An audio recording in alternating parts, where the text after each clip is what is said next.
falar do frango, do peru é fácil, né? Uma carne branca, uma carne tal, daquilo que vai em volta, um arrozinho, uma frutinha e tal. É tranquilo, né? Um lombo suíno, uma costelinha suína, são carnes boas, né? Na ceia de Natal. São. Agora, o panetone gera. Gera as Aqui ele controvérsias. gera as controvérsias. Bom dia, Fran, tudo bem? Bom dia, Marco. Bom dia, ouvintes da rádio. Sempre um prazer estar aqui. Mais uma vez, obrigada pelo convite. Última vez do ano, né? Mas ano que vem tem mais. E a gente traz um assunto polêmico, o assunto do panetone, né? Porque as pessoas começam a ver no mercado e aí muitas vezes sentem medo de consumir o panetone. Ah, porque é farinha, porque é açúcar, né? Então, a nossa ideia hoje é a gente discutir de que forma que esse panetone vai entrar no nosso dia a dia, no nosso planejamento alimentar, sem que ele seja excesso. De que forma que ele pode, talvez não vou usar o termo contribuir, mas de que forma que ele pode estar presente sem que seja excesso, contribuindo com todas essas calorias extras do final do ano, né? Tá, vamos lá. Existe, deve existir uma infinidade de marcas de panetone. Panetone é de uma marca ou é. Panetone é o bolinho de É o Natal. bolinho Né? de Natal. Isso, e as Não é de uma marcas. marca, Não assim. é Não é específico. tipo Bombril, não. Não, é isso aí. Ele é um bolinho, né, típico do Natal, que se tornou conhecido aí por estar presente nas prateleiras nesse período de final de ano. Depois a gente ouviu panetone, chocotone, festone, brownetone e por aí vai, né? Estão gourmetizando. A indústria. A né? indústria, né? A indústria alimentícia, que quer sempre chamar atenção, né, Marco? Na questão de oferta. Então, a gente sempre pensa que eles vão inovando nos nomes e nos sabores, porque o objetivo é chamar atenção para que haja venda. E tornar paladável para o consumidor. Exatamente. Segue a embalagem, tem que seguir aquelas especificações. Se é. Como é que é? Tem excesso de sódio, tem excesso de gordura, tem excesso Exatamente. disso, excesso daquilo. Tem que constar lá. Tem que constar, né? A nova lei e a Anvisa tem alguns números, né? Que quando a pessoa que está calculando a rotulagem deve seguir para justamente dizer se aquele alimento ele é alto em açúcar, ele é alto em sódio, ele é alto em gordura, para que o consumidor que não sabe avaliar uma lista de ingredientes, que não sabe avaliar o rótulo, veja aquela tarja e consiga identificar que aquele produto é alto em aquele determinado nutriente. Então, por exemplo, se a pessoa é um paciente que precisa cuidar da quantidade de açúcar consumida, né? Tem diabetes, vai lá, vai ler alto em açúcar, opa, já freia, Não né? é para mim. Não é para mim. Então, facilita a compreensão de visualização, né? Visualizei e compreendi que ele tem muito açúcar, para mim, neste momento, não. Tá. Sempre existiu ou essa história da fermentação natural é de agora? Sempre existiu, viu? Inclusive é uma característica do panetone, o tipo de fermentação, né? Que leva dias, enfim. E a gente traz essa informação de fermentação natural, Marco, por quê? Porque hoje a gente vê, por exemplo, muitos pães no mercado, fugindo um pouquinho do panetone, que tem essa descrição de fermentação natural, massa de pizza que tem essa descrição de fermentação natural. E por que é interessante a gente saber sobre isso e saber falar sobre isso também? Porque a fermentação natural, ela não é o fermento que a gente pega e coloca no alimento, que a gente sabe que aquela colher de sopa naquela quantidade de massa de bolo vai fazer aquele bolo crescer, porque aquilo é indústria, né? Então, tem ali uma quantidade de bactérias ou de leveduras que vão fazer aquele crescimento acontecer naquele determinado período de crescimento do bolo, e isso vai acontecer de forma exata, né?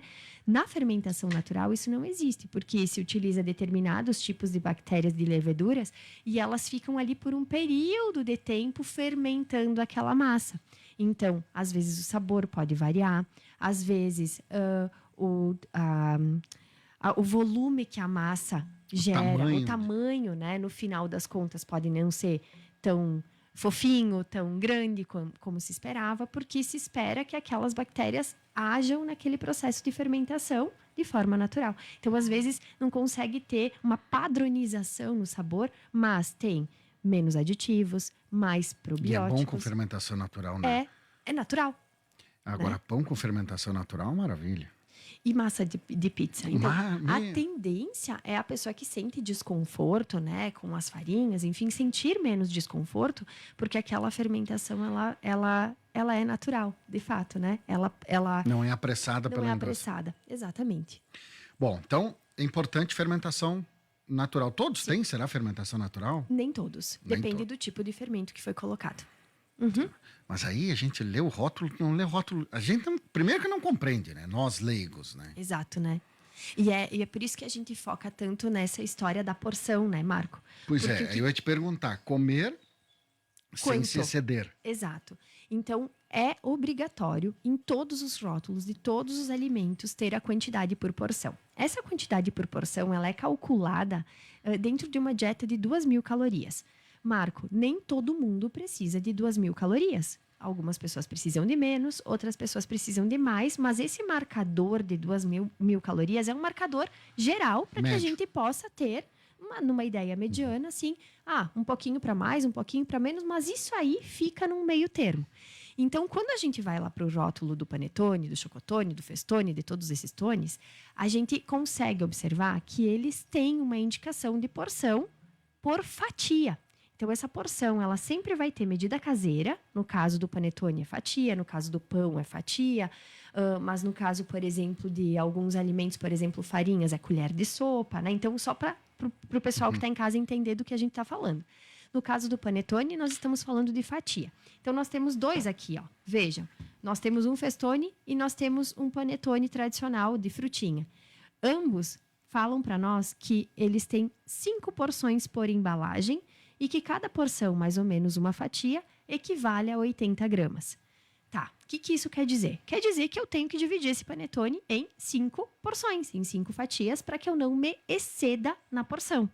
O fato de eu chegar e comer meio panetone, eu estou me excedendo, porque eu estou dividindo ele em 2, ao invés de fracionar ele em 5, que seria a porção adequada para esse planejamento do cálculo ali de 2.000 calorias.